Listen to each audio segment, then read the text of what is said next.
माननीय सदस्यहरू, प्रदेश सभाको आजको बैठकको कारबाही प्रारम्भ हुन्छ। माननीय सदस्यहरू, आजको बैठकमा शून्य समय र विशेष समयको कार्यक्रम नरहने बेहोरा जानकारी गराउँदछु। माननीय सदस्यहरू, माननीय प्रदेश प्रमुखको कार्यालयबाट मुख्यमन्त्री नियुक्ति सम्बन्धी पत्र प्राप्त भएको छ। म सोको पत्रको ब्यौरा पढेर सुनाउँछु। नेपालको संविधानको धारा 168 को उपधारा 2 बमोजिम मिति 2078 7 11 गते बागमती प्रदेशको मुख्यमन्त्री पदमा माननीय राजेन्द्र प्रसाद पाण्डे नियुक्त हुनुभएको बेहोरा आदेश अनुसार अनुरोध छ। कृष्ण प्रसाद आचार्य, निमित्त सचिव, मिति 2078 7 12। माननीय सदस्यहरू, माननीय प्रदेश प्रमुखबाट मन्त्री परिषद गठन सम्बन्धी पत्र प्राप्त भएको छ। म सो पत्रको ब्यौरा पढेर सुनाउँछु। बागमती प्रदेश मन्त्री परिषदको सिफारिस अनुसार नेपालको संविधानको धारा 168 को उपधारा 9 बमोजिम देहाय अनुसारको मन्त्री परिषद गठन एवं कार्यविभाजन गर्नुभएको बेहोरा अनुरोध गर्दछु। माननीय राजेन्द्र प्रसाद पाण्डे मुख्यमन्त्री तथा मन्त्री परिषदको कार्यालय, आर्थिक मामला तथा योजना मन्त्रालय, उद्योग, पर्यटन, वन तथा वातावरण मन्त्रालय, स्वास्थ्य मन्त्रालय र भूमि व्यवस्था, कृषि तथा सहकारी मन्त्रालय। माननीय कृष्ण प्रसाद शर्मा खनाल, मन्त्री आन्तरिक मामला तथा कानुन 3। माननीय कुमारी मोक्तान, मन्त्री सामाजिक विकास मन्त्रालय 4। माननीय कृष्णलाल भडेल, मन्त्री भौतिक पूर्वाधार विकास मन्त्रालय। कृष्ण प्रसाद आचार्य, निमित्त सचिव, मिति 2078 कार्तिक 12 गते। माननीय सदस्यहरू, प्रदेश सभा नियमावली 2074 को नियम 210 बमोजिम कार्यव्यवस्था परामर्श समितिको परामर्शमा सभामुखले सभाको स्वीकृतिले आवश्यकता अनुसार आन्तरिक कार्यविधि बनाउन सक्ने व्यवस्था अनुसार प्रदेश सभामा दस्तखत सहितको मत विभाजनद्वारा निर्णय गर्नुपर्ने कुनै पनि प्रस्ताव प्रस्तुत भएमा सो प्रक्रियालाई व्यवस्थित गर्न दस्तखत सहितको मत विभाजन सम्बन्धी आन्तरिक कार्यविधि 2078 तयार गरी सभाको स्वीकृतिको लागि पेश गरेको छु। माननीय सदस्यहरू, उक्त दस्तखत सहितको मत विभाजन सम्बन्धी आन्तरिक कार्यविधि 2078 लाई स्वीकृति गरिदिनु हुन अनुरोध गर्दछु।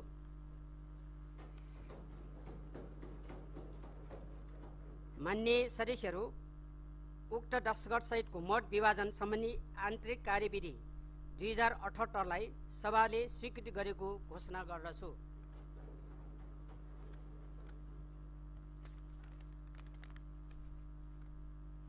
माननीय सदस्यहरू, अब म माननीय मुख्यमन्त्री श्री राजेन्द्र प्रसाद पाण्डेलाई नेपालको संविधानको धारा 168 को उपधारा 4 अनुसार नेपालको संविधानको धारा 188 को उपधारा 1 एवं प्रदेश सभा नियमावली 2074 को नियम 143 को उपनियम 1 बमोजिम आफूमाथि प्रदेश सभाको विश्वास छ भने स्पष्ट पार्न सोही नियमावलीको नियम 143 को उपनियम 4 बमोजिम विश्वासको मतको लागि वक्तव्य सहित प्रस्ताव प्रस्तुत गर्न अनुमति दिन्छु।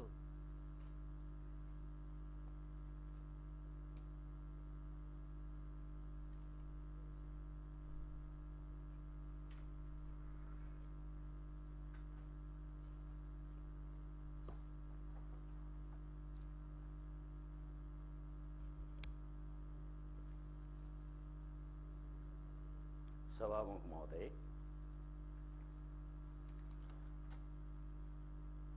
आज म यो रोस्टममा विगतभन्दा फेरिको भूमिकामा उपस्थित भएको छु। नेकपा एमालेको बागमती प्रदेशको संसदीय दल 78 साल भाद्र 25 गते मानै विभाजन भई तत्कालीन मुख्यमन्त्री माननीय अष्टलक्ष्मी साक्यको सरकारले बहुमत गुमाएको कारण 78 7 10 गते मुख्यमन्त्री पदबाट राजीनामा दिनुभएपछि सोही दिन प्रदेश प्रमुखको आह्वान अनुसार नेपाल कम्युनिस्ट पार्टी एकीकृत समाजवादीको दलको नेताको हैसियतमा नेपालको संविधानको धारा 168 को उपधारा 2 बमोजिम नेपाल कम्युनिस्ट पार्टी, माओवादी केन्द्र, नेपाली कांग्रेस र जनता समाजवादी दलको 59 जना प्रदेश सभा सदस्यको समर्थनमा हामीले प्रदेश प्रमुख समक्ष गरेको दाबी अनुसार 78 साल 11 गते मैले मुख्यमन्त्रीको जिम्मेवारी प्राप्त गरेको थिएँ। नेपालको संविधानको धारा 188 उपधारा 2 बमोजिम 30 दिनभित्र विश्वासको मत लिइसक्नुपर्ने प्रावधान अनुसार आज म यस सभामा विश्वासको मतको लागि प्रस्ताव पेश गर्न उपस्थित भएको छु। यस सभामा उपस्थित सम्पूर्ण राजनीतिक दलहरू नेकपा एमाले, नेकपा माओवादी केन्द्र, नेपाली कांग्रेस, जनता समाजवादी दल, विवेकशील साझा पार्टी, नेपाल मजदुर किसान पार्टी, राष्ट्रिय प्रजातन्त्र पार्टी सबै दललाई मलाई विश्वासको मत दिएर यो सरकारलाई अगाडि बढ्न हौसला साथ दिनको लागि म हार्दिक अनुरोध गर्न चाहन्छु।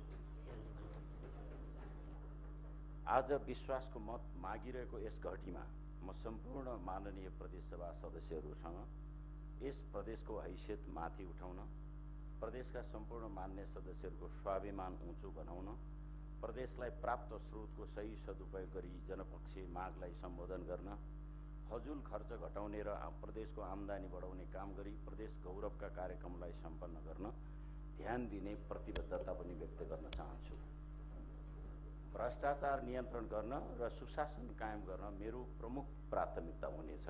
म यो सभा समक्ष प्रस्तुत गर्न चाहन्छु। छोटो समयमै बागमती प्रदेशको प्रगति र विकासको गतिको रफ्तारलाई अगाडि बढाउने प्रतिबद्धता समेत पनि व्यक्त गर्न चाहन्छु।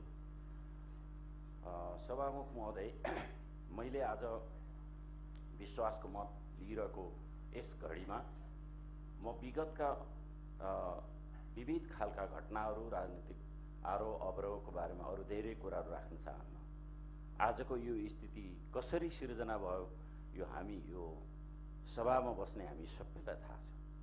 कसरी यहाँसम्म आइपुग्यौँ र पल्लो रोमा बस्ने साथीहरू यतापट्टि कसरी आइपुग्नु भयो, हामी विभिन्न ढङ्गले कसरी यो स्थितिमा आइपुग्यौँ हामी सबैलाई जानकारी छ। त्यसैले म यहाँ यसको बारेमा अरू धेरै व्याख्या गर्न चाहन्न। आज विश्वासको मत प्राप्त गर्ने सन्दर्भ हो। त्यस हुनाले म सबै मान्य सदस्यहरूसँग विश्वासको मत मलाई प्रदान गरेर सहयोग गर्नको लागि म पुनः हार्दिक अनुरोध गर्न चाहन्छु। माननीय सभामुख महोदयको अनुमतिले नेपालको संविधानको धारा 168 को उपधारा 4 अनुसार नेपालको संविधानको धारा 168 को उपधारा 2 बमोजिम नियुक्त मुख्यमन्त्रीले नियुक्ति भएको 30 दिनभित्र प्रदेश सभाबाट विश्वासको मत प्राप्त गर्नुपर्ने संवैधानिक व्यवस्था रहेको हुँदा नेपालको संविधानको धारा 188 को उपधारा 1 बमोजिम आफूमाथि प्रदेश सभाको विश्वास छ भनी स्पष्ट पार्न आवश्यक भएकोले प्रदेश सभा नियमावली 2074 को नियम 143 को उपनियम 1 बमोजिम प्रदेश सभाबाट विश्वासको मत प्राप्त गर्न सम्मानित सभा समक्ष यो प्रस्ताव पेश गर्दछु। धन्यवाद।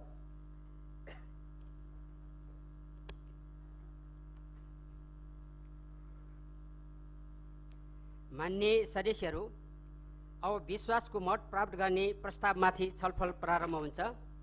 उक्त छलफलमा बोल्न चाहनुहुने मान्य सदस्यहरूको दलीय आधारमा नाम प्राप्त भएको छ। म उहाँहरूलाई बोल्न समय दिन्छु।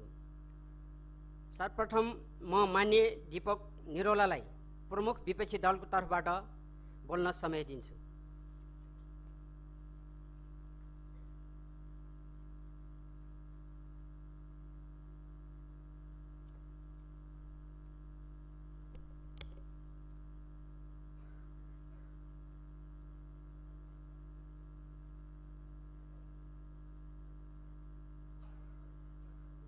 मान्य सभामुखज्यू, मान्य सदस्यहरू, दशैं, तिहार, नेपाल सम्वत, नेपालीहरूका महत्त्वपूर्ण चाडहरू सम्पन्न गरेर आज हामी प्रदेश सभाको यो गरिमामय बैठकमा उपस्थित भएका छौँ। यो सँगसँगै नेपालीहरूको अर्को महत्त्वपूर्ण सांस्कृतिक चाड छठ आइरहेको छ। म यो छठ पर्वको सबैमा र आज हामी प्रदेश सभाको यो गरिमामय मेरो दलको तर्फबाट हार्दिक मङ्गलमय शुभकामना व्यक्त गर्न चाहन्छु। यी सबै चाडपर्वहरू र नेपाल सम्बन्धको आफ्नै विशेषता र महत्त्व छ। नेपाल सम्बन्ध नेपालीहरूको ऋणबाट मुक्त भएको दिनको खुसियाली पर्वको रूपमा हामीले मनाउँदै आएको सम्बन्ध हो। नेकपा एमालेको नेतृत्वमा नेपाल सम्बन्धलाई नेपालको राष्ट्रिय सम्बन्ध बनाइनुपर्छ भन्ने सामाजिक आन्दोलनलाई सरकारले समर्थन गर्दै त्यसलाई राष्ट्रिय पर्वको रूपमा मनाउने खालको स्थिति बन्यो। नेकपा एमालेको मैले यतिखेर यो विषयसँग र यो विश्वासको मतको प्रक्रियाका विषयमा छलफल चलिरहँदा मैले यहाँले जोड्न चाहेको यति मात्रै हो। जसरी शङ्खधर साखवाले मुलुकलाई ऋणमुक्त बनाउने खालको अभियान सञ्चालन गरेका थिए, यो एकैचोटि प्राप्त भएको विषयवस्तु थिएन। उहाँको आत्मविश्वास, उहाँको मेहनत, लगनशीलता, इमान्दारिता, यी सबै परिस्थितिले त्यो खालको ठाउँमा पुग्ने खालको विश्वास स्थिति बन्यो र यो उहाँको आत्मविश्वासले काम गरेको थियो। ठिक त्यसै गरी समृद्ध नेपाल, सुखी नेपाली बनाउने अभियानमा नेपाली जनताले विश्वास दिएको पार्टी नेकपा एमाले नै हो।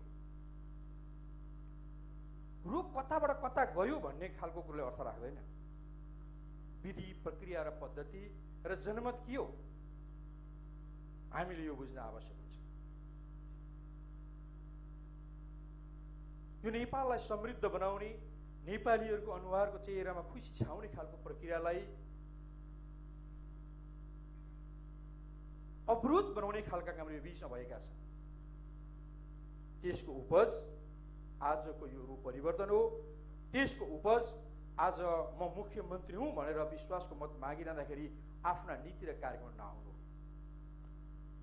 यदि त्यो आत्मविश्वास थियो, त्यो सपना थियो, त्यो दृढ इच्छा थियो, त्यो सङ्कल्प थियो भनेदेखि र जनताले दिएको जनमतलाई आत्मसम्मान गर्ने खालको त्यो आँट थियो भनेदेखि आज यो रुस्टमबाट हामी यो काम गर्छौँ अर्थात् मैले यो काम मेरो नेतृत्वमा गर्छौँ भन्ने खालको प्रतिबद्धता सहित आफ्ना मतहरू सहित यस अर्थमा संविधानले 30 दिनभित्र विश्वासको मत लिनु परेको छ भनेर होइन, यो त भनेको छ गरिएको छ, त्यसमा गरिदिए भन्नका लागि जस्तो मात्र छ। यति यो प्रक्रिया अगाडि बढेको छ। यो गर्नु हुँदैन थियो, गरिनुपर्ने जरुरी थियो, गरियो।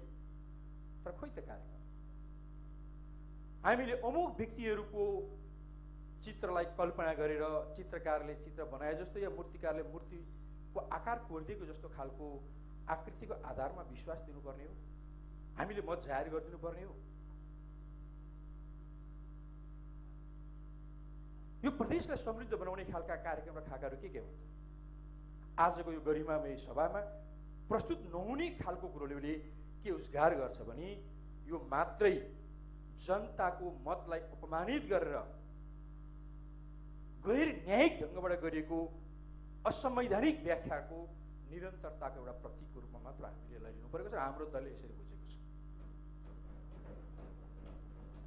यस अर्थमा हामीले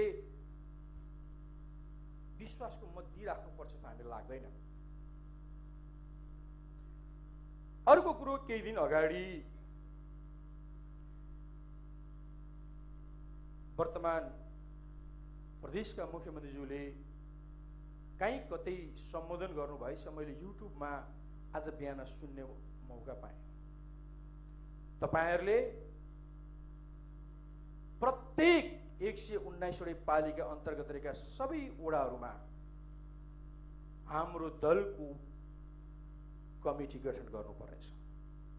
मैले यतैपट्टि रोमा बस्नुभएका साथीहरूलाई मात्र स्मरण गराउन, उतापट्टि हामी प्रष्टै छौँ। यहाँ 3 दलको गठबन्धन भन्ने सुन्नमा आएको छ। 3 दल सँगसँगै अरू पनि हुनुहुन्छ भन्ने पनि चर्चा छ। के छ अहिले भरे क्रमशः त्यो खुल्दै जाला पर्दा पछाडिका कुराहरू। तर पर्दा अगाडि उभिरहेका पात्रहरूले बुझ्नुपर्ने कुरो नि यो दल संयुक्त हो भनेदेखि संयुक्त ढङ्गले कुरा आउँथ्यो होला, तर त्यहाँ सम्बोधनमा प्रष्ट बुझिने भाषामा छ हाम्रो पार्टीको कमिटी गठन नभएका ओडाहरूले विकास निर्माणका नाममा कुनै बजेट प्राप्त गर्ने छैन, तपाईँले त्यो लिएर आउनुपर्नेछ, म त्यहाँ उपस्थित हुनेछु अनि मात्र बजेट दिइन्छ भनिन्छ। विश्वासको मत पाइन्छ कि पाइँदैन आफ्नो ठाउँमा छ, प्राविधिक हिसाबले प्राप्त गर्ने ठाउँमा छौँ, त्यसरी पाउँछु भन्ने गर्व पनि महसुस भएको होला। तर सँगै हिँडिरहेका साथीहरूले एकपल्ट पुछुताउनु पर्ने दिन नआओस्। तपाईँहरूले आज निर्णय परिवर्तन गर्नु पर्दैन, तपाईँहरूले निर्णय परिवर्तन गरिदिनु भयो सँगै यात्रा गरिरहेका साथीहरूले भनेदेखि नेपाली जनताहरूले तपाईँहरूले गरिरहेको कपटपूर्ण राजनीति बुझ्न पाउँदैनन्। प्रजातन्त्रका नाममा गैर प्रजातान्त्रिक संस्कारलाई प्रश्रय दिइरहेको खालको कुराबाट तपाईँहरूको अनुहार पनि उग्रिन जरुरी छ। म शुभकामना दिन चाहन्छु तपाईँहरूलाई र म चुनौती पनि दिन चाहन्छु नेकपा एमालेको तर्फबाट। कुन कुन ओडामा तपाईँहरूले बजेट दिनुहुन्न, के आधारमा तपाईँले रोक्नुहुन्छ, कुनै अमुक पार्टीको ओडा कमिटी नबनेका आधारमा जनताले विकास निर्माण नपाउनु पर्ने, दिनानुदिन जनताको आवश्यकतामा रहेका खालका कुराहरू स्वास्थ्यको हुन सक्छ, शिक्षाको कुरो हुन सक्छ, अन्य मौलिक अधिकारका कुराहरू हुन सक्छन्, यी सबै तमाम विषयवस्तुहरूको बारेमा दिनु नपर्ने सक्नुहुन्छ? यदि यही प्रविधि र यही संस्कारबाट अगाडि बढ्नको लागि यो गठबन्धन हो भनेदेखि मित्रहरू सहयात्रा त गर्नुहोस्। तपाईँहरूलाई टर्च बालेर हामीले खोज्नुपर्छ भन्दैनौँ, नेपाली जनताले टर्च बाल्ने प्रयत्नै गर्ने छैनन्, दुःखै गर्ने छैनन्, आवश्यकता पर्ने छैन।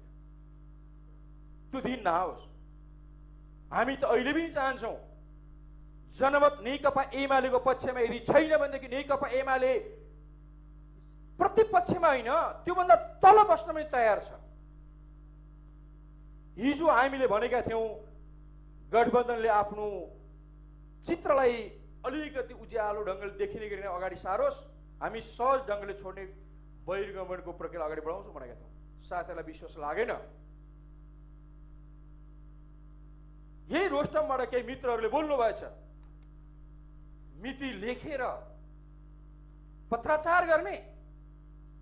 तपाईँहरूकै गठबन्धनले एक नम्बरमा के गर्यो, कति दिन सार्यो? संसदीय अभ्यासमा यस्तो परम्परा छैन। संसदीय दलहरू बिचमा परेका आफ्नो राष्ट्रिय खालका कार्यक्रम हुँदाखेरि चाहिँ सदनको बैठकलाई मिलाउने खालको प्रक्रियाको विषयवस्तु हुँदैन। यसले सदनलाई अवरोध गर्ने काम गर्छ। यसले कसैको भइरहेको खालको कुरालाई कहीँ पर सार्दिने धकेलिदिने खालको स्थिति बन्न सक्छ? यो सक्दैन।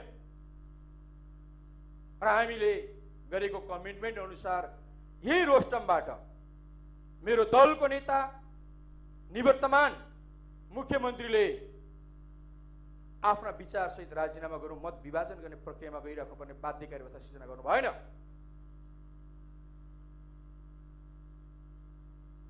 त्यस कारणले गर्दाखेरि म तपाईँलाई अनुरोध गर्न चाहन्छु, भर्खर जन्मिएको भर्खर हिँड्न पनि सिक्दै गरेकाहरूलाई सबैले अलिअलि हामी हिँडेर अलिअलि पाखुरी बलियो छ भन्ने गर्व लागेका साथीहरूले सिकाइदिनुहोस् हिँड्नु कसरी पर्छ भनेर। हिँड्न नजान्नु उहाँको दोष होइन, दोष त हिँडाउनेहरूको हो। त्यसकारण हिँडाउनेहरूले सोच्नु पर्यो तपाईँहरूले ताते कसरी गराउनुहुन्छ। हामी त हेरिरहेका छौँ तपाईँहरूको ताते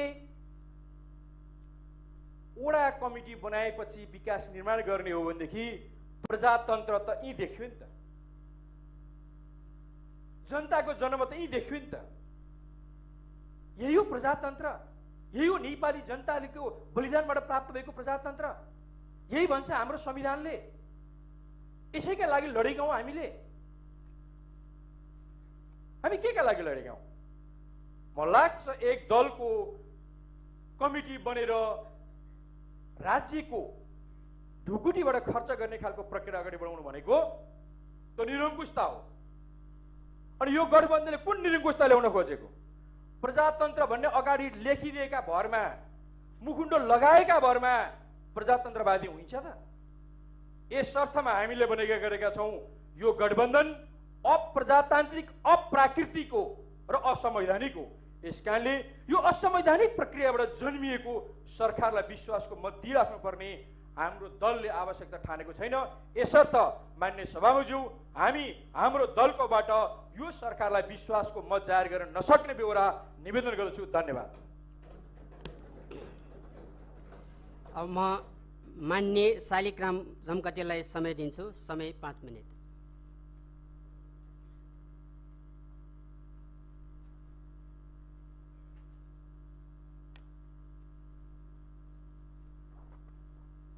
माननीय सभामुखज्यू,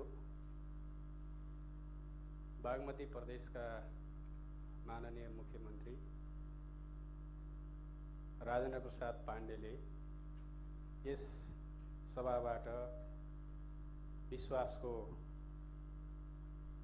मत प्राप्त गर्ने जुन प्रस्ताव गर्नुभएको छ, म हाम्रो दल नेकपा माओवादी केन्द्रको तर्फबाट म यो प्रस्तावको समर्थन गर्न चाहन्छु। सभामुखज्यू, म अहिले धेरै कुरा राख्ने पक्षमा छैन, किनकि प्रदेशवासीको जनमतले हामीलाई प्रदेशको नेतृत्व गर्ने र प्रदेशवासीको हितमा काम गर्ने जिम्मेवारी आज सुम्पिएको छ।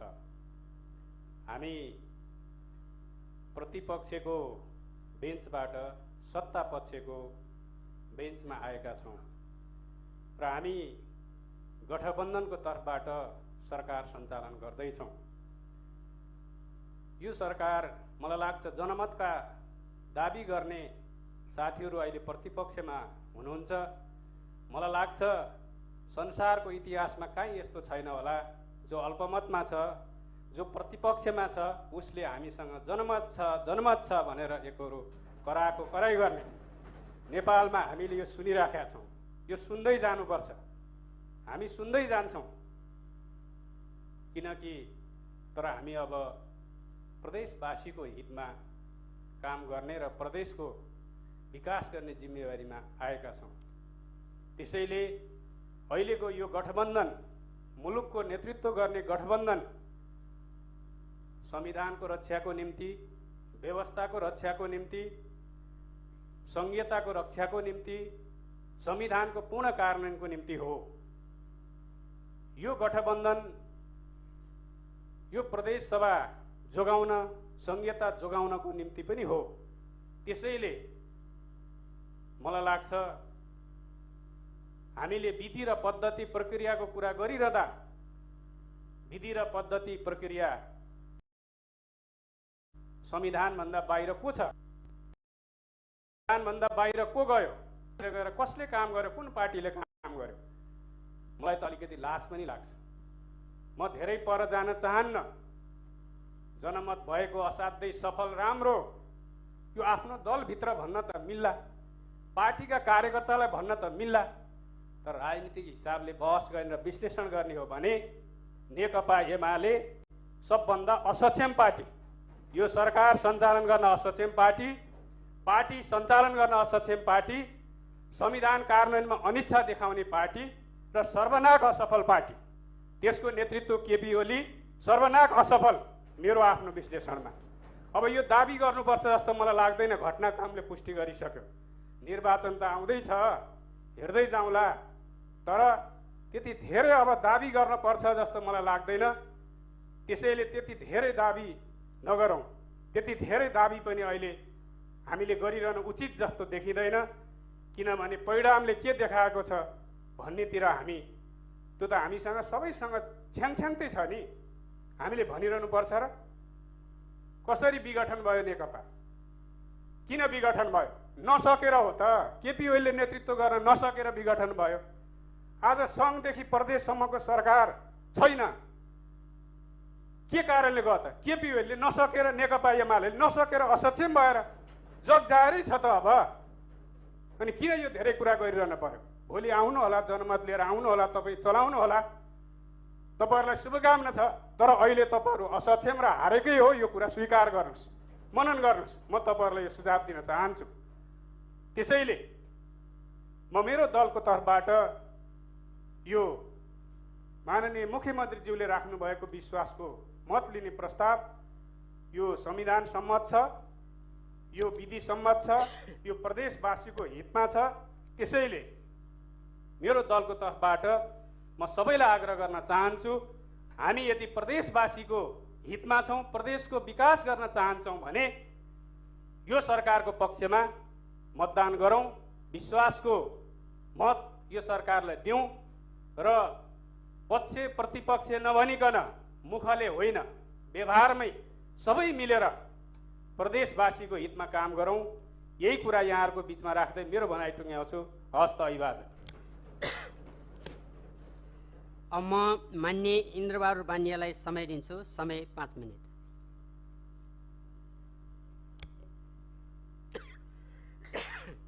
मान्य सभामुख महोदय, आज प्रदेश सभा हामी दसैँ तिहार र नेपाल सम्मत सिद्धाउँदै अब छठ पर्वको नजिक आछौँ। यो छठ पर्वको सबैमा हार्दिक शुभकामना व्यक्त गर्न चाहन्छु प्रदेशवासीमा। र विशेष गरी अहिले मुख्यमन्त्री नियुक्त भएपछि पहिलोचोटि संसदमा प्रवेश गरेर विश्वासको मत माग्नु भएको छ। नेपाली काङ्ग्रेस दल र त्यो दलको नेता र मेरो दलले उहाँप्रति पूर्ण रूपमा उहाँको विश्वासको मत दिने जाहेर गर्दै उहाँप्रति समर्थन गर्दै मत दिने कुराप्रति म सभामुख महोदय जानकारी गराउँछु। अर्को कुरा, पहिलो कुरा मत दिने जाहेर गर्ने विश्वासको मत दिएर चाहिँ उहाँलाई आज हामीले विश्वासको मत दिँदै गर्दा, तर अहिले भर्खरै उहाँ मुख्यमन्त्री भएर प्रस्तुत गरेको पहिलो कुरा त उहाँलाई म हार्दिक बधाई दिन्छु कि यो गठबन्धनको मुख्यमन्त्री भएर यो प्रदेशका गरिब निमुखा आवाज विहीनहरूको पक्षमा, संविधानको पक्षमा, संविधान रक्षा गर्ने पक्षमा र दलित सीमाङ्कृत र चाहिँ जुन किसिमले पहिलो बैठकबाट निर्णय गरेर त्यो चाहिँ के छ भने जुन 119 युनिटमा चाहिँ के छ नि 119 पालिकाहरूमा जुन किसिमले चाहिँ एउटा सरकारले निर्णय गरेको छ, त्यतापट्टि म सरकारको मुख्यमन्त्री र गठबन्धनको सरकारलाई हार्दिक चाहिँ सम्मान व्यक्त गर्छु, धन्यवाद दिन चाहन्छु। र विश्वासको मत दिने कुरामा दुविधै छैन। नेपाली काङ्ग्रेस विश्वासको मत यस अर्थमा दिन चाहन्छ कि नेपालको राजनीतिमा जनताको एउटा जनताको अभिमतलाई अस्वीकार गर्दै, बार बार जनताले दिएको अभिमतलाई इन्कार गर्दै, अपमान गर्दै, अदालतमा पुर्याउँदै, अदालतबाट पटक पटक जारी गरेको कुरालाई नमान्दै अनि फेरि चाहिँ त्यसलाई चाहिँ कहिलेकाहीँ के भन्ने हो नि परमादेशको सरकार, सङ्घीय सरकार भन्ने। यो परमादेशको सरकार हो भने परमादेश के को लागि जारी भयो? परमादेश संविधानको रक्षा, संविधानलाई पालना नगरेपछि परमादेश संविधान बमोजिम जारी गर्नु पर्यो। तर जनताको प्रतिनिधिलाई जनताकै प्रतिनिधिले छान्ने हो। संसदबाटै 165 हो कि होइन चेक जाँच गर, त्यहीँबाट टुङ्ग्याउ भनेर पठाएको छ। अनि भन्ने बेला जतिखेर नि त्यो जनतालाई कति भ्रम सिर्जना गर्ने, नेकपा एमाले भन्ने पार्टीले कति भ्रम सिर्जना गर्ने, जनताले कति बुझ्दैनन् भन्ने हो कि परमादेश जारी भयो, संसदबाटै जनताका प्रतिनिधिले नै छिनोफानो गर 165 हो कि होइन भन्दाखेरि 148 हो कि 165 हो कि तीबाट टुङ्ग्याउ। तर परमादेश जारी भयो, संसदबाटै 165 ले कि शेरबहादुर देउवा अहिलेको संविधानलाई रक्षा गर्न र यो गठबन्धन र जनताको उपलब्धिको यो ठुलो त्याग र बलिदान र सशस्त्र द्वन्द्वबाट आएको यो चाहिँ के छ भने एउटा क्रान्तिबाट आएको र सहमति र शान्तिको यात्राबाट आएको व्यवस्थालाई जोगाउनको लागि गठबन्धन भएको थियो। त्यो अनुसार चाहिँ अदालतले सम्मानित न्यायमूर्ति र त्यही अदालतबाट चाहिँ के छ भने निर्णय भएर फाइनलमा सम्मान्य प्रधानमन्त्री बनेकै होइन। यो कुरा भ्रम सिर्जना गर्नै नमिल्ने कुरा भ्रम सिर्जना भयो। यस्तो भ्रम सिर्जना गर्न बन्द गरौँ। भ्रमको खेतीले आफै सिद्धिने हो, आफै समाप्त हुने हो। कुराले केही पनि हुँदैन, जनताले बुझिसके। त्यसकारणले यो जनताकै प्रतिनिधिले सङ्घीय चाहिँ के छ भने प्रधानमन्त्री र सरकार बनेको हो, संविधान बमोजिम बनेको, संविधानको व्याख्या बमोजिम भएको हो। र अहिले पनि यो प्रदेशमा पनि संविधानको धारा बमोजिममै गठबन्धन भएको हो, बहुमत पुगेकै हो। त्यो बहुमतलाई आज प्रमाणित गर्ने दिन आज चाहिँ के छ भने प्रक्रिया अगाडि बढेकै हो। त्यसकारणले यहाँ कुनै संविधानको बर्खिलाफमा काम गरेको भए हिजो भएको हो, त्यो संविधानको रक्षाको लागि अहिले हामी एकै ठाउँमा उभिएको हो। यो उभिउन पर्ने, यो गठबन्धन हुनपर्ने परिस्थिति पनि एमाले पार्टीले नै निर्माण गरेको। उहाँहरूसँगै भएका साथीहरूलाई जोगाइराख्न नसकेको हो। संविधानलाई चाहिँ के छ भने मूल्य र मान्यता र संविधान र जनताले दिएको अभिमतलाई स्वीकार गर्न नसकेको कारणले साथीभाइहरूले अब चाहिँ स्वीकार गर्ने नेपाली काङ्ग्रेस र हामी मिलौँ, हामी यो संविधानको रक्षा गर्न हामी एकै ठाउँमा उभियौँ र आउने निर्वाचनसम्म एकै ठाउँमा जाउँ। त्यसपछि अहिले जनमतमा भोलि को कहाँ हुन्छ भन्ने कुरा त समयले त्यसको निर्णय गर्छ। निर्वाचन आएपछि थाहा हुन्छ को यत्रो पार्टी हुन्छ, को यत्रो पार्टी हुन्छ भने समयले निर्णय गर्छ। त्यसकारणले को चाहिँ के छ भने साइज हात्तीको हुने हो कि कसको साइज बोकाको साइज हुने हो त्यसपछि थाहा हुन्छ। त्यसकारणले हात्ती बन्नेले छाती ठुलो राख्नुपर्छ। त्यसकारणले छाती ठुलो नराख्दाखेरि हात्ती कहिलेकाहीँ भुसुनाले पनि रुवाउँछ। त्यसकारणले छाती ठुलो भयो भने हात्ती लम्किन्छन्, धेरै बजारमा कराउने धेरै हुन्छ, तर त्यसले फरक पार्दैन। त्यसकारणले आज यो संसदमा, यो प्रदेश सभामा म सम्पूर्ण संसदका सम्पूर्ण साथीहरूलाई नेपाली काङ्ग्रेस आवाज गर्न चाहन्छ। यो गठबन्धनको पक्षमा तपाईँहरू सबैले चाहिँ मतदान गरेर यसलाई चाहिँ के छ भने यो प्रदेश सरकार सबैको संविधानको रक्षाको लागि बनेको सरकार हो भन्नेतिर हामी अगाडि बढौँ भन्ने सबैप्रति आग्रह गर्दै र हाम्रो दलको पूर्ण यसमा चाहिँ के छ भने गठबन्धनको पक्षमा, यो मुख्यमन्त्री राजेन्द्र प्रसाद पाण्डेको पक्षमा मत जाहेर गर्ने चाहिँ यहाँबाट चाहिँ मैले सम्पूर्ण चाहिँ हाम्रा सदस्यहरूलाई जानकारी गराउँदै आफ्नो भनाइ यही टुङ्ग्याउँछु। धन्यवाद। जय नेपाल। अब म मान्य रमेश पौडेललाई समय दिन्छु। समय 5 मिनट।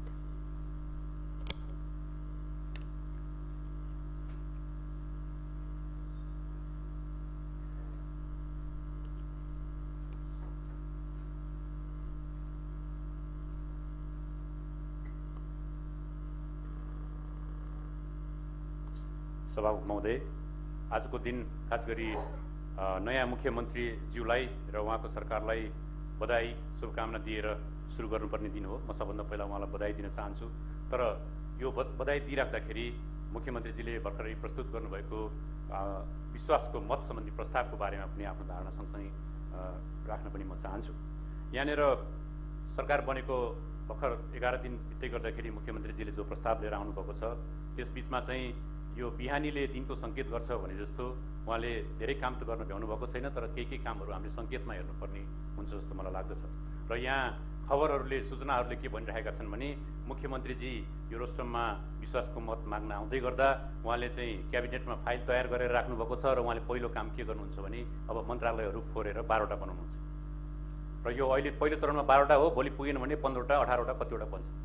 त्यसले गर्दाखेरि मेरो सबभन्दा पहिला मेरो भनाइ के छ भन्दाखेरि हिजोका पूर्ववर्ती प्रदेश सरकारहरू, खास गरी माननीय डोरमणि पौडेलको नेतृत्वको प्रदेश सरकार र त्यसपछि छोटै समयको लागि भए पनि बनेको माननीय अष्टलक्ष्मी साक्यको नेतृत्वको प्रदेश सरकारले सोचे अनुरूप, जनताको आकाङ्क्षा अनुरूप काम गरेन भनेर आलोचना गर्ने क्रममा आज जो सत्ता पक्षमा हुनुभएका साथीहरू र हामीहरू सँगै थियौँ।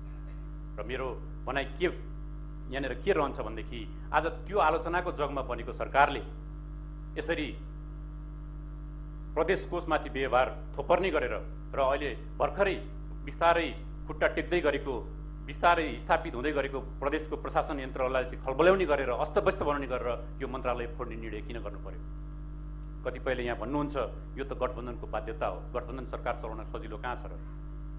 म प्रश्न गर्न चाहन्छु, त्यस्तो के बाध्यता आइलाग्यो? हिजो त्यही कुराहरू भएन भनेर, कमी कमजोरी भयो भनेर आलोचना गरिराख्दाखेरि आज साँच्चीकै नागरिकको हक र हितको लागि, नागरिकलाई सेवा पुर्याउने गरी मितव्ययी सरकार सञ्चालन गर्नलाई किन गठबन्धनले चाहिँ हिजो बनेका भन्दा पनि अझ मितव्ययी तरिकाले सरकार चलाउन किन सक्दैन? किन मन्त्रालय फोड्नुपर्ने स्थिति आइपर्यो? म यो कुरा प्रश्नको रूपमा राख्न चाहन्छु। अब यहाँ कुरा आउँछ यसरी खास गरी सुशासनको विषयमा र मितव्ययी ढङ्गले चाहिँ अब प्रशासन यन्त्रहरू, सरकारहरू चल्नुपर्छ भनिराख्दाखेरि संविधानले त हामीलाई अधिकार दिएको छ 10% बनाउन पाइन्छ। होला, संविधानले त्यो अधिकार दिएको होला, तर के त्यसले आजको चाहिँ यो बागमती प्रदेशको नागरिकको जुन आवश्यकता छ, जुन पीडा छ, त्यसलाई सम्बोधन गर्नुको सट्टा फजुल रूपमा जुन प्रशासनमा चाहिँ जुन खर्च बढाइँदैछ त्यसको औचित्य हामी साबित गर्न सक्छौँ, त्यसको औचित्य हामी पुष्टि गर्न सक्छौँ। त्यसले गर्दाखेरि संविधानको कुन धाराले हामीलाई मितव्ययी हुनलाई रोक लगाएको छ, संविधानको कुन धाराले हामीलाई चाहिँ सुशासन प्रत्याभूति गर्न रोक लागेको छ, त्यसले गर्दाखेरि म त्यो संविधानको प्रावधानलाई टेकेर यो औचित्य पुष्टि गर्न नसकिने बाटोतर्फ प्रदेश सरकार लागेकोमा त्यसमा असहमति व्यक्त गर्न चाहन्छु। र यी कारणहरूले गर्दाखेरि हामी प्रदेश सरकारको मुख्यमन्त्रीले माग गर्नुभएको अहिलेको विश्वासको मतमा उहाँको पक्षमा मत जाहेर गर्न नसक्ने बेहोरा पनि म यहाँ अनुरोध गर्न चाहन्छु। अब जहाँसम्म ठुला राजनीतिक पार्टीहरूको सवाल छ, यहाँ हामीले देखिरहेका छौँ यो उहाँहरूको कुर्सीहरू फेरबदल भइरहेको छ, त्यो स्वाभाविक प्रक्रिया हो। तर हामी चाहिँ एउटा स्थायी रूपमा चाहिँ रचनात्मक प्रतिपक्षीको भूमिकामा हामी रहनेछौँ र भोलिका दिनमा आज विश्वासको मतको विपक्षमा मतदान गर्दै गर्दा पनि भोलिका दिनमा चाहिँ प्रदेश सरकारले नागरिकको मन जित्ने खालको कुनै कार्यक्रम लिएर आयो भने त्यो बेला फेरि पनि त्यसमा चाहिँ गुण र दोषको आधारमा हाम्रो समर्थन र विरोध हुने कुरा पनि म यहाँ अवगत गराउन चाहन्छु। र हाम्रो तर्फबाट आजको विश्वासको मतको सन्दर्भमा स्पष्ट रूपमा विपक्षीमा मतदान गर्ने बेहोरा राख्दै आफ्नो भनाइ यही टुङ्ग्याउँछु। धन्यवाद। अब म मान्य सुरेन्द्रराज गोसाईलाई समय दिन्छु, समय 5 मिनट।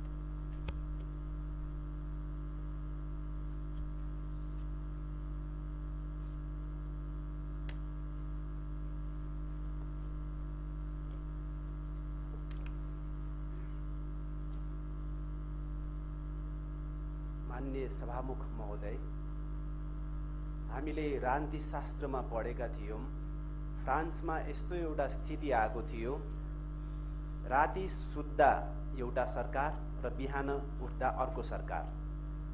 र फ्रान्सको त्यो दुर्गति, पुँजीवादी दलहरू बीचको झगडा अहिले नेपालमा देखिँदैछ।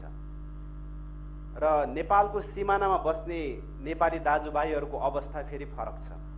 राति सुत्दा नेपालमा, बिहान उठ्दा परदेशमा। र आज हामी दसैँ तिहार अगाडि एकातिर एउटा लाइनमा रोमा बस्ने माननीयज्यूहरू दसैँ तिहार मनाएर आइसकेपछि अर्को रोमा, र यो अवस्थाबाट गुज्रिरहेका छौँ। र यो पदको झगडा र यो कुर्सीको लडाईँमा नेपाल मजदुर किसान पार्टी विगत लामो समयदेखि नै टाढा रहँदै आएको सबैलाई थाहा छ, जगजाहेर छ। र यो अहिलेको यो झगडामा पनि शासक दलहरू बीचको यो कुर्सीको तानातानमा नेपाल मजदुर किसान पार्टी टाढा रहन्छ र नेपाल मजदुर किसान पार्टी कुर्सीको यो तानातानमा टाढा बसेर हामी नेपाली जनतासँग बस्न चाहन्छौँ र नेपाली जनताको आवाज यो सदनमा पनि हामी मुखरित गर्न चाहन्छौँ। र विगत 30 वर्षदेखि हाम्रो पार्टीले बहुदल पुनर्स्थापना सँगसँगै हाम्रो पार्टीले यो अभिभारा वहन गर्दै आइरहेको जगजाहेर नै छ। र यो झगडामा मलाई जहाँसम्म लाग्छ जनताको हित कहीँ कतै पनि लुकेको छैन। बजारमा महँगी बढेको बढेकै छ, बजारमा सहर बजारमा आतंक छ, जता हेऱ्यो उतै अस्तव्यस्तता छ। त्यो अस्तव्यस्तता समाधान गर्ने, महँगी कन्ट्रोल गर्ने र नेपाली जनतालाई शान्ति सुरक्षा दिने यी यावत विषयहरूमा यहाँ कोही बोलिरहेका छैनन् र त्यसको ग्यारेन्टी दिने खालका प्रतिबद्धताहरू, कटिबद्धताहरू र त्यो खालको तयारी यहाँ भइरहेको छैन, खालि पदको भागबण्डा। त्यसकारण यो पदको भागबण्डा जुन छ त्यो प्रजातन्त्र होइन र यसले त प्रजातन्त्रको एक हिसाबले भनौँ बदनाम गर्दैछ। प्रजातन्त्रको भावना बमोजिम शासक दलहरू चलि नराखेको हुनाले त्यो झगडाभन्दा निकै टाढा हामी बस्न चाहन्छौँ। साथसाथै अझै पनि कोरोनाको आतंक छ, कोभिड-19 को महामारी अझै पनि नियन्त्रण गर्न शासक दलहरूले, सरकारहरूले सकिरहेका छैनन्। त्यसकारण अनाहकमा नेपाली जनताको ज्यान जाने क्रम अझै पनि जारी छ। त्यस विषयमा यहाँ कोही कसै अर्थात् शासक दलहरू, सरकार बोलिरहेको अवस्था छैन। त्यसकारण यसमा पनि हाम्रो गम्भीरतापूर्वक आपत्ति छ। र साथसाथै हिजोका सरकारहरूका अनियमितता, भ्रष्टाचार, पक्षपातका कुराहरू त्यो कन्ट्रोल हुने हो कि होइन, नियन्त्रण हुने हो कि होइन, त्यसको निरन्तरतामा अवरोध अथवा त्यसलाई निरन्तरता नदिने हो कि होइन, त्यस बारेमा पनि यहाँ चुँ बोलिँदैन।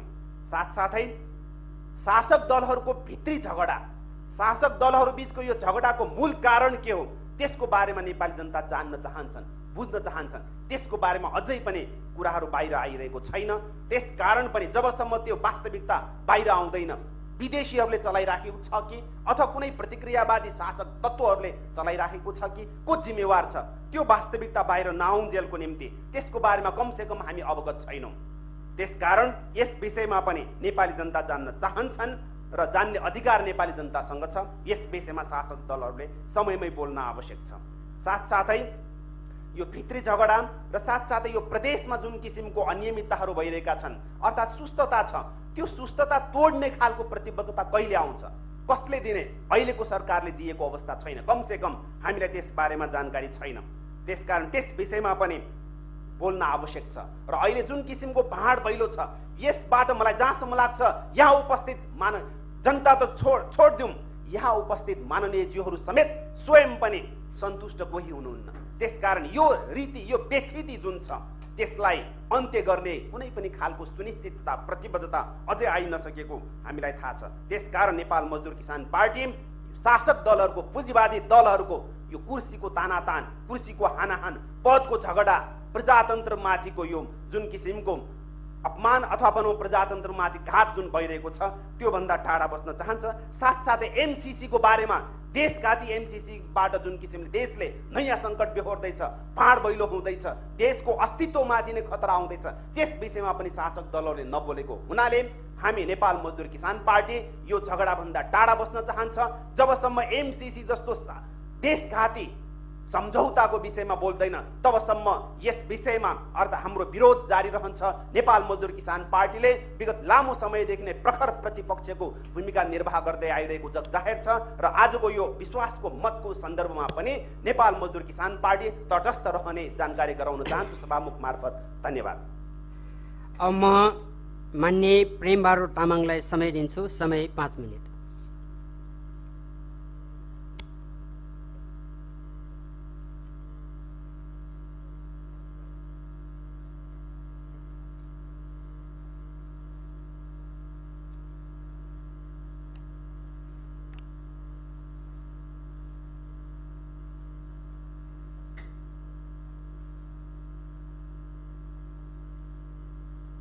माननीय सभामुखज्यू, माननीय मुख्यमन्त्रीज्यूले विश्वासको मत मागिराख्नु भएको छ।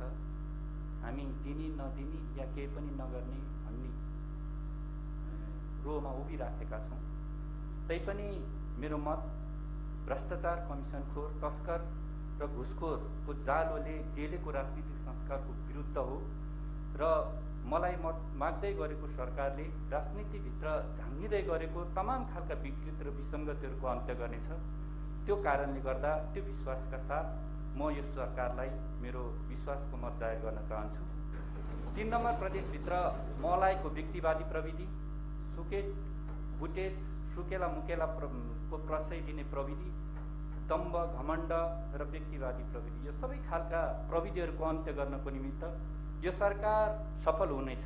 त्यो कारणले गर्दा त्यो विश्वास मलाई छ र म र मेरो दलको मत यो विश्वासका साथ यो सरकारलाई म जाहेर गर्दैछु। राज्यको ढुकुटी रित्याएर आफ्ना आसेपासे र नातागोतालाई पोस्ने प्रवृत्तिको अन्त्य गरी वास्तविक समस्याको समाधान गर्ने जनताको मनोभावनाको कदर गर्छ भन्ने मलाई यो सरकारप्रति विश्वास छ। त्यो कारणले गर्दा म सरकारको पक्षमा मत जाहेर गर्दैछु। 3 नम्बर प्रदेशभित्र कुट्टो कोदालो नचिन्ने सुटेट बुटेटहरूले किसानको नाममा अनुदान पाए। अनुदान पाएको रकमले चिल्ला गाडी चढे, काठमाडौँमा महल ठडाए, सडक बनाउने नाममा डोजर नचाए, पैसा पचाए, राज्यको ढुकुटी कार्यकर्ताको जीवनशैली परिवर्तनमा खर्च गरे। यी सबै खालका विकृति र विसङ्गति भनेको राजनीतिभित्र मौलाइँदै गरेको अपराध हो। यो सबै खालका अपराधहरूको अन्त्य गर्नको निमित्त मलाई मत माग्दै गरेको सरकार सफल हुनेछ। त्यो सफल हुन्छ भन्ने विश्वासका साथ म मेरो मत यो सरकारलाई जाहेर गर्न चाहन्छु। भूकम्प पीडितका समस्या जस्ताको तस्तै छन्। बाढी पीडितहरू अझै बेघरबार छन्, घरबार विहीन भएर बसिराखेका छन्। कोरोनाको कहरले जनता अझै आक्रान्त छन्। महँगीको मारले जनता उठ्नै नसक्ने गरी थिचिएका छन्। रसुवागढी लगायत धेरै अन्तर्राष्ट्रिय नाकाहरू अझै पनि अस्तव्यस्त छ र जनता महँगो चामलहरू किनेर खान परिरहेको स्थितिमा यो सरकारले मलाई विश्वासको मत मागिराखेको छ। यो तमाम खालका समस्याहरू समाधान गर्दै 3 नम्बर प्रदेशलाई नयाँ ढङ्गबाट डोराउनको निमित्त यो प्रदेशको मुख्यमन्त्रीज्यू र सरकार मन्त्रीज्यूहरू सफल हुनुहुनेछ भन्ने विश्वासका साथ मैले यो सरकारको पक्षमा मत जाहेर गर्ने निर्णय गरेँ। 3 नम्बर प्रदेशमा सबैभन्दा बढी उत्पीडित जाति जनजातिहरूको बसोबास। यो हलमा उपस्थित तपाईँ सम्पूर्ण आदरणीय माननीय ज्यूहरू पनि तिनै उत्पीडित आदिवासी जनजातिहरूको मतबाट निर्वाचित हुनुहुन्छ र पनि हामीलाई के जाहेर छ भने यही हलले त्यही उत्पीडित आदिवासी जनजातिहरूको मतबाट विजयी मान्य ज्यूहरूले तिनै उत्पीडित जाति जनजातिहरूको पहिचान खोसेको कुरो सबैले देखिराखेको छ, सुनिराखेको छ, मात्र होइन बिर्सेको छैन। त्यो कारणले गर्दा उत्पीडित जातिहरूको खोसेको पहिचान, उत्पीडित जातिहरूको खोसेको अधिकार फेरि तिनै उत्पीडित जातिहरूलाई फिर्ता गराउनको निमित्त मलाई मत माग्दै गर्नुभएको माननीय मुख्यमन्त्रीज्यू, माननीय मन्त्रीज्यू र यो सरकार सफल हुनुहुनेछ भन्ने विश्वासका साथ म र मेरो दल यो सरकारलाई हिम्मतका साथ, आशाका साथ, दृढ विश्वासका साथ मत जाहेर गर्छु। धन्यवाद। नमस्ते। मान्य सदस्यहरू, अब म मान्य मुख्यमन्त्री श्री राजेन्द्र प्रसाद पाण्डेलाई छलफलका क्रममा उठेका प्रश्नहरूको जवाब दिन अनुमति दिन्छु।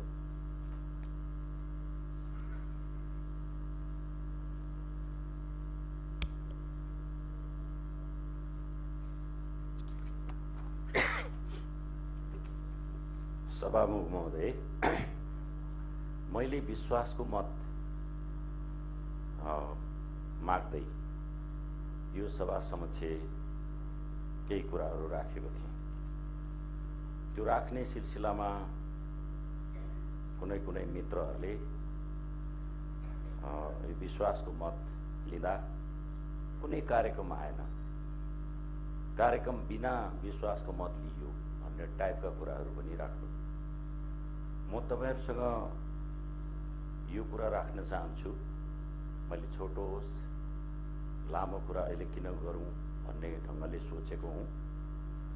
बागमती प्रदेशमा हामीले चाल्नुपर्ने धेरै कामहरू छ, नीतिगत रूपमै पनि हामीले गर्नुपर्ने धेरै कामहरू छ।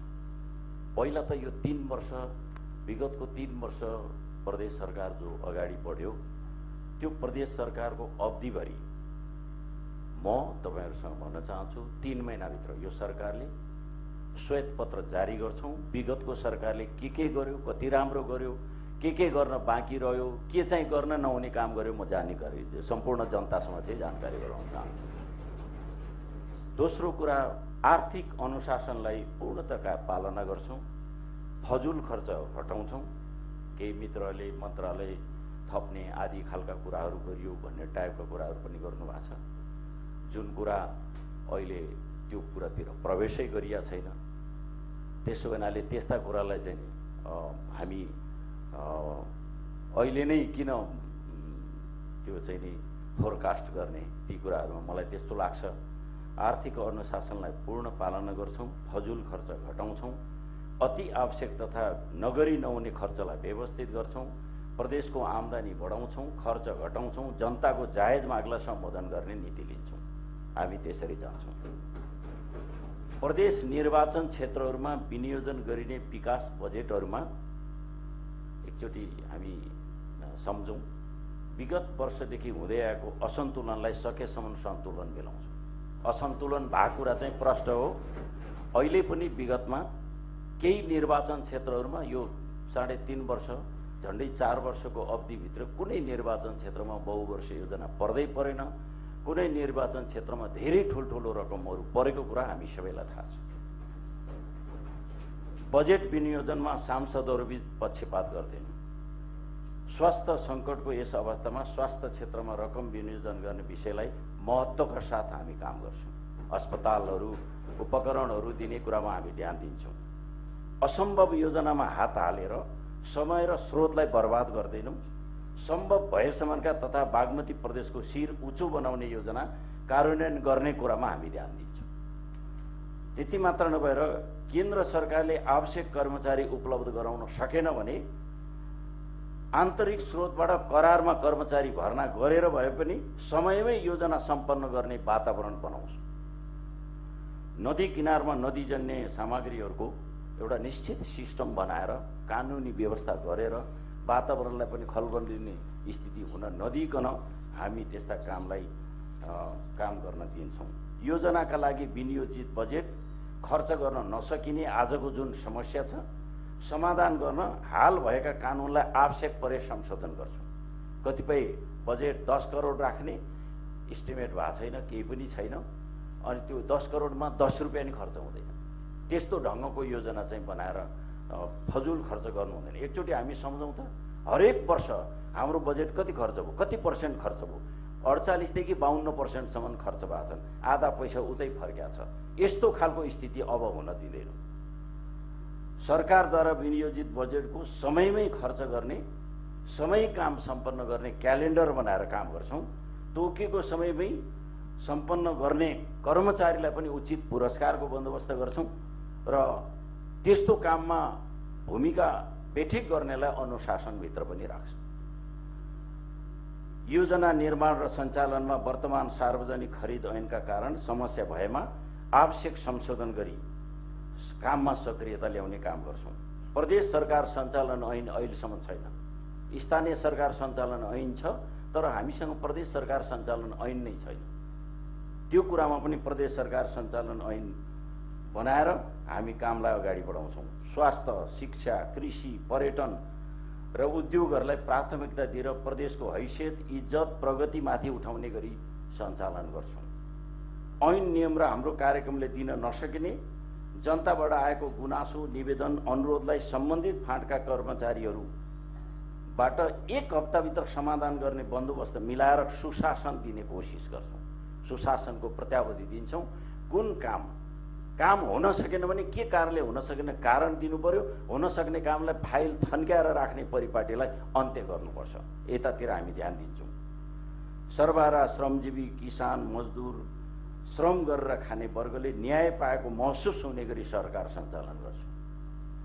समाजवाद उन्मुख कार्यक्रम तयार गरी दलित, गरिब, एकल महिला, लोपोन्मुख जातिको उत्थान, जीवनयापनका कार्यक्रम सञ्चालन गर्छौँ। प्रदेश सरकारद्वारा रकम विनियोजन भई उपभोक्ता समितिबाट जो काम भइरहेछन् त्यस्ता योजनाको सम्बन्धित प्रदेश सभा सदस्यले भौतिक मूल्याङ्कन गरेपछि त्यो रकम अन्तिम किस्ता छुट्ने गरी कानुनी बन्दोबस्त पनि मिलाउँछौँ। सभामुख महोदय, म यो पनि भन्न चाहन्छु, विगतका विकृति विसङ्गतिलाई अन्त्य गर्छौँ, सुशासन दिन्छौँ, भ्रष्टाचार नियन्त्रण गर्छौँ, मितव्ययी सरकार चलाउँछौँ, संविधान अनुरूप नै यो सरकार चल्छ। त्यसै गरी नै सिट बन्दोबस्त मन्त्रालय जे गर्नुपर्ने हो संविधान अनुसार चल्छ। संविधानको विरुद्ध हामी जाँदैनौँ। विगतमा मन परेन भनेर संविधान नै च्यात्ने गरी विघटन गर्ने, संसद ध्वस्त बनाउने खालको परिपाटी हामीबाट हुँदैन। नागरिकको मन जित्ने काम गरेर हामी देखाउनेछौँ। सभामुख महोदय, मैले यति कुरा भन्नै पर्छ र यो गठबन्धन किन तयार भयो होला? यो गठबन्धन किन तयार भयो भन्दा 174 सिटको संसदलाई आफू खुसी, आफूलाई मन परेर मन लागेका काम गर्न पाउँदा, बजेट पास गर्ने, ऐन पास गर्ने कुनै कार्यक्रम पनि फेल नभएको अवस्थामा मलाई साथीहरूले काम गर्न दिएनन् भनेर विघटन गर्ने जस्तो एउटा दम्बी निर्वाचित तानासा हुने जुन प्रवृत्ति विकास भयो, त्यही विकासले गर्दाखेरि आज यो स्थिति सिर्जना भयो। त्यसैले म यो सभालाई के पनि भन्न चाहन्छु भने विश्वास के दिलाउन चाहन्छु, संविधानको रक्षा, संहिताको रक्षा, समावेशी लोकतन्त्रको रक्षा, सार्वभौम सत्ता जनताले चुनेको प्रतिनिधि संस्थालाई बिचैमा विघटन गरेर संविधान र संहितालाई समाप्त पार्ने क्रियाकलापलाई निष्फल पार्दै संसदको रक्षाको लागि भएको आन्दोलन र अभियानको रक्षाको लागि म तपाईहरुको माझमा प्रतिबद्ध भएर उभिनेछु र यो मुख्यमन्त्रीले ती कुराहरूलाई प्रमुख ध्यान दिएर अगाडि बढ्नेछ। यति आधारमा मैले आफ्ना कुराहरू राखेँ। म फेरि पनि भन्न चाहन्छु, साथीहरूले कुनै कार्यक्रम छैन, केमा भोट हालौँ भने अब त पुग्यो होला नि कार्यक्रम। अब त पुग्यो होला कार्यक्रम। यहाँहरूलाई चाहिँदो कार्यक्रम मैले प्रस्तुत गरेको छु। मत दिएर राजनीतिक संस्कार विकास गर्नुहोस्।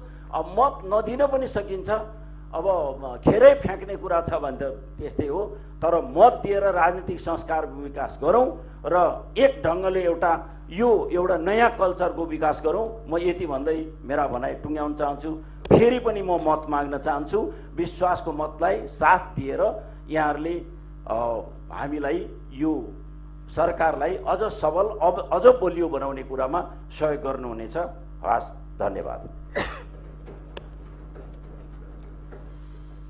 माननीय सदस्यहरू, माननीय मुख्यमन्त्री श्री राजेन्द्र प्रसाद पाण्डेले नेपालको संविधानको धारा 168 को उपधारा 4 अनुसार नेपालको संविधानको धारा 188 को उपधारा 1 एवं प्रदेश सभा नियमावली 2074 को नियम 143 को उपनियम 1 बमोजिम आफूमाथि प्रदेश सभाको विश्वास छ भन्ने स्पष्ट पार्न राख्नु भएको विश्वासको मत सम्बन्धी प्रस्तावलाई निर्णयार्थ प्रस्तुत गर्दा सोही नियमावलीको नियम 143 को उपनियम 60 को अधीनमा रही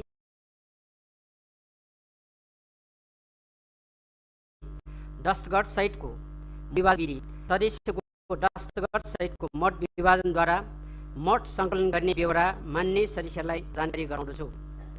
मान्य सदस्यहरू, अब म मत विभाजन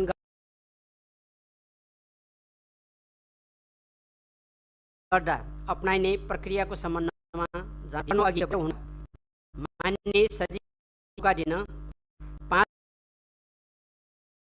विभाजन घन्टी बजाइनेछ। विभाजन घन्टी बजेपछि सभा कक्ष बाहिर हुनुभएका मान्य सदस्यहरू सभा प्रवेश। विभाजन घन्टी बन्द गरेपछि आसनको दायाँतर्फ रहेको पालक रहने स्थान बायाँतर्फको सभा कक्षसँगै जोडिएको उपकक्ष र सभा कक्ष प्रवेश गर्ने ढोका रहेको मान्य सदस्यहरूको हाजिरी गर्ने स्थान खाली गराइनेछ। सभा कक्ष ढोका सभामुख आसनको ठिक अगाडितर्फ रहेको ढोका सभामुखको आसनको बायाँतर्फ सभा कक्षसँगै रहेको उपकक्षबाट बाहिर निस्कने ढोका र सो उपकक्षमा रहेका अन्य ढोकाहरू सभामुख आसनको दायाँतर्फ रहेको मर्यादा पालक रहने स्थान र मान्य सदस्यहरूले हाजिर गर्ने स्थानबाट पहिलो तलातर्फ चढ्ने सिँढी एवं सभा भवनको मूल ढोकातर्फ जाने स्थानहरू छेकबार लगाई बन्द गरिनेछन्। यहाँ ढोकाहरू बन्द गरिएपछि मत सङ्कलन कार्य सम्पन्न नहुन्जेलसम्म बाहिर हुनुभएका मान्य सदस्य लगायत कसैलाई पनि सभा कक्ष एवं उल्लिखित कक्ष लबी वा स्थानहरूमा प्रवेश गर्न र बाहिर जान दिइने छैन। सभामुख आसनको दायाँतर्फ रहेको मर्यादा पालक रहने स्थान र बायाँतर्फ सभा कक्षसँगै रहेका उपकक्ष एवं मान्य सदस्यहरूले हाजिर गर्ने स्थानहरूमा मान्य सदस्यहरूको वर्णानुक्रम अनुसारको नामावली रहनेछन्। 6. मान्य सदस्यहरूले दस्तखत गर्नुपर्ने 1. प्रस्तावको पक्षमा रहनुहुने मान्य सदस्यहरू अर्थात् हुन्छ भन्ने पक्षका मान्य सदस्यहरू सभामुख आसनको दायाँतर्फ रहेको मर्यादा पालक रहने स्थानमा प्रवेश गरी त्यहाँ राखिएको वर्णानुक्रम अनुसारको आफ्नो नामावलीको दस्तखत महलमा दस्तखत गर्नुपर्नेछ। 2. प्रस्तावको विपक्षमा रहनुहुने मान्य सदस्यहरू अर्थात् हुन्न भन्ने पक्षका मान्य सदस्यहरू सभामुख आसनको बायाँतर्फ सभा कक्षसँगै रहेको उपकक्ष लबीमा प्रवेश गरी त्यहाँ राखिएको वर्णानुक्रम अनुसारको आफ्नो नामावलीको दस्तखत महलमा दस्तखत गर्नुपर्नेछ। 3. प्रस्तावमा तटस्थ रहनुहुने अर्थात् मत दिन्न भन्ने पक्षका मान्य सदस्यहरूले सभा कक्ष प्रवेश गर्ने ढोका नजिक रहेको मान्य सदस्यहरूले हाजिर गर्ने स्थानमा राखिएको मान्य सदस्यहरूको वर्णानुक्रम अनुसारको आफ्नो नामावलीको दस्तखत महलमा दस्तखत गर्नुपर्नेछ। मत सङ्कलनको ढाँचा अनुसूची 1 र मत सच्याउने ढाँचा अनुसूची 2 मा उल्लेख भए बमोजिम हुनेछ। मान्य सदस्यहरूको सहयोगको लागि उक्त स्थानहरूमा सचिवालयका कर्मचारीहरू रहनेछन्। कुनै मान्य सदस्यले आफ्नो मत सच्याउन चाहेमा मतदान कार्य सकिएको 3 मिनेटभित्र अनुसूची 2 बमोजिम निवेदन गरेमा सच्याउन दिइनेछ। 13. मान्य सदस्यले भौतिक दूरी कायम गर्दै समूहगत रूपमा नभई आलो पालो गरी मत राख्नको लागि उपकक्ष लबीहरूमा प्रवेश गर्नुहुन अनुरोध गर्दछु। मान्य सदस्यहरू, अब म 5 मिनट विभाजन घन्टी बजाउन आदेश दिन्छु।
मान्य सदस्यहरू, अब म सभा कक्ष रहेको भवनको मूल ढोका, सभामुख आसनको ठिक अगाडितर्फ रहेको ढोका, सभामुखको आसनको बायाँतर्फ सभा कक्षसँगै रहेको उपकक्षबाट बाहिर निस्कने ढोका र सो उपकक्षमा रहेका अन्य ढोकाहरू, सभामुख आसनको दायाँतर्फ रहेको मर्यादा पालक रहने स्थानबाट बाहिर निस्कने ढोका र मान्य सदस्यले हाजिर गर्ने स्थानबाट पहिलो तलातर्फ चढ्ने सिँढी एवं सभा भवनको मूल ढोकातर्फ जाने स्थानहरू छेकबार लगाई बन्द गर्न आदेश दिन्छु।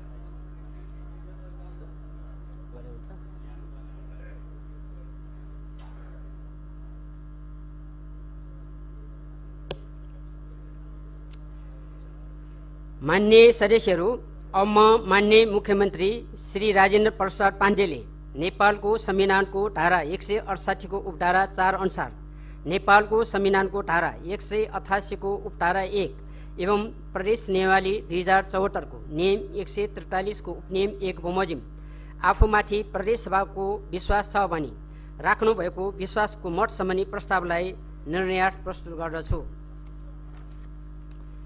मान्य सदस्यहरू, यस प्रस्तावको पक्षमा अर्थात् हुन्छ भन्ने पक्षमा रहनुहुने मान्य सदस्यहरू सभामुख आसनको दायाँतर्फ रहेको मर्यादा पालक रहने स्थानमा प्रवेश गरी त्यहाँ राखिएको वर्णानुक्रम अनुसारको आफ्नो नामावलीको दस्तखत महलमा दस्तखत गर्नुहोला। प्रस्तावको विपक्षमा अर्थात् हुन्न भन्ने पक्षमा रहनुहुने मान्य सदस्यहरू सभामुख आसनको बायाँतर्फ सभाकक्षसँगै रहेको उपकक्ष लबीमा प्रवेश गरी त्यहाँ राखिएको वर्णानुक्रम अनुसारको आफ्नो नामावलीको दस्तखत महलमा दस्तखत गर्नुहोला। प्रस्तावमा तटस्थ रहनुहुने अर्थात् मत दिन्न भन्ने पक्षका मान्य सदस्यले सभाकक्ष प्रवेश गर्ने ढोका नजिक रहेको मान्य सदस्यले हाजिर गर्ने स्थानमा राखिएको मान्य सदस्यहरूको वर्णानुक्रम अनुसारको आफ्नो नामावलीको दस्तखत महलमा दस्तखत गर्नुहोला। क मान्य सदस्यहरू, प्रस्तावको पक्षमा अर्थात् हुन्छ भन्ने पक्षमा रहनुहुने मान्य सदस्यहरू सभामुख आसनको दायाँतर्फ रहेको मर्यादा पालक रहने स्थानमा प्रवेश गरी त्यहाँ राखिएको वर्णानुक्रम अनुसारको आफ्नो नामावलीको दस्तखत महलमा दस्तखत गर्नुहोस्।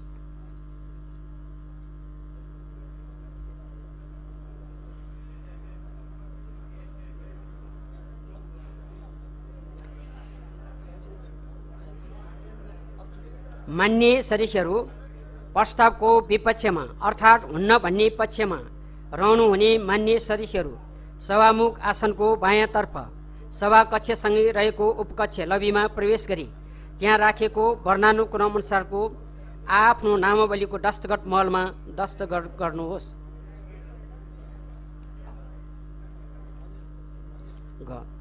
प्रस्तावमा तटस्थ रहनुहुने अर्थात् मत दिन्न भन्ने पक्षका मान्य सदस्यहरूले सभाकक्ष प्रवेश गर्ने ढोका नजिक रहेको मान्य सदस्यहरूले हाजिर गर्ने स्थानमा राखिएको मान्य सदस्यहरूको वर्णानुक्रम अनुसारको आफ्नो नामावलीको दस्तखत महलमा दस्तखत गर्नुहोस्।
बढे हुन्छ, यो बढे हुन्छ।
समय 3 मिनट समय दिनु।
मान्य सदस्यहरू, तपाईहरूमध्ये कसैले आफ्नो मत सच्याउन चाहनुहुन्छ भने मत सच्याउनको लागि 3 मिनेटको समय दिन्छु। सो समयभित्र ड्यासमा आई आफ्नो मत सच्याउन सक्नुहुनेछ।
मान्य सदस्यहरू, कसैले पनि मत नसच्याउनु भएको बेहोरा जानकारी गराउँदछु। मान्य सदस्यहरू, अब म बन्द गरिएका सभाका सबै प्रवेशद्वारहरू खोल्न आदेश दिन्छु। मान्य सदस्यहरू, अब म मत विभाजनको परिणाम घोषणा गर्दछु। मान्य सदस्यहरू, प्रदेश सभामा तत्काल रहेको सदस्य संख्या 109 रहेको छ। मान्य सदस्यहरू, आजको मतदानमा उपस्थित मान्य सदस्यहरूको संख्या 104 रहेको छ। मान्य सदस्यहरू, मान्य मुख्यमन्त्री श्री राजेन्द्र प्रसाद पाण्डेले नेपालको संविधानको धारा 168 को उपधारा 4 अनुसार नेपालको संविधानको धारा 188 को उपधारा 1 एवं प्रदेश सभा नियमावली 2074 को नियम 143 को उपनियम 1 बमोजिम आफूमाथि प्रदेश सभाको विश्वास छ भनी राख्नु भएको विश्वासको मत सम्बन्धी प्रस्तावको पक्षमा अर्थात् हुन्छ भन्ने पक्षमा जम्मा 59 मत, प्रस्तावको विपक्षमा अर्थात् हुन्न भन्ने पक्षमा जम्मा 43 मत र प्रस्तावमा तटस्थ रहनुहुने अर्थात् मत दिन्न भन्ने पक्षमा जम्मा 2 मत परेको छ। मान्य सदस्यहरू, मान्य मुख्यमन्त्री श्री राजेन्द्र प्रसाद पाण्डेले नेपालको संविधानको धारा 168 को उपधारा 4 अनुसार नेपालको संविधानको धारा 188 को उपधारा 1 एवं प्रदेश सभा नियमावली 2074 को नियम 143 को नियम 1 बमोजिम आफूमाथि प्रदेश सभाको विश्वास छ भनी राख्नुभएको विश्वासको मत सम्बन्धी प्रस्तावको पक्षमा 59 मत परेको र उक्त संख्या प्रदेश सभामा तत्काल कायम रहेको सम्पूर्ण सदस्य संख्याको बहुमत भएकोले माननीय मुख्यमन्त्री श्री राजेन्द्र प्रसाद पाण्डेले आफूमाथि प्रदेश सभाको विश्वास छ भनी राख्नु भएको विश्वासको मत सम्बन्धी प्रस्ताव बहुमतले पारित भएको घोषणा गर्दछु।